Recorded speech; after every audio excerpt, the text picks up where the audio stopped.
शिरपूर शहरातील श्री शिवपुराण कथा सोहळा हा भक्तांच्या उत्साहाने भरला आहे। करवंद रस्त्यावर स्थित भगवान महावीर जैन उद्यानामध्ये पंडित प्रदीप मिश्रा यांच्या सुमधुर वाणीतून सुरू असलेल्या शिव महापुराण कथेला दिवसेंदिवस मोठा प्रतिसाद मिळत आहे। या कथेच्या दुसऱ्या दिवशी कथा संपल्यानंतर भाविकांच्या उत्साहाने कथास्थळावर एक वेगळाच साज सजला होता। सायंकाळी कथास्थळावर दीपावलीसारख्या वातावरणात भक्तांनी डीजेच्या गजरात ठेका धरला। यामुळे कथास्थळावर भक्तीचा एक अनोखा सागर अनुभवायला मिळाला।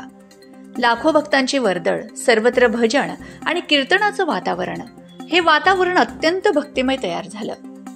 भाविक भक्तिरसात न्हाऊन निघाले असून त्यांच्या चेहऱ्यावर आनंद आणि श्रद्धेची झलक स्पष्टपणे दिसत होती।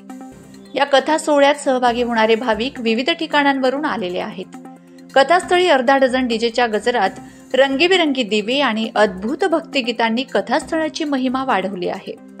पंडित प्रदीप मिश्राजी यांच्या प्रवचनामुळे भक्तांना आत्मा आणि ईश्वराच्या एकतेची अनुभूती होत आहे।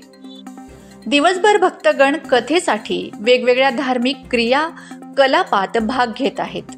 काही भक्त उभे राहून कथेचा आस्वाद घेत आहेत, तर काही भजनांच्या गजरात नृत्य करीत आहेत।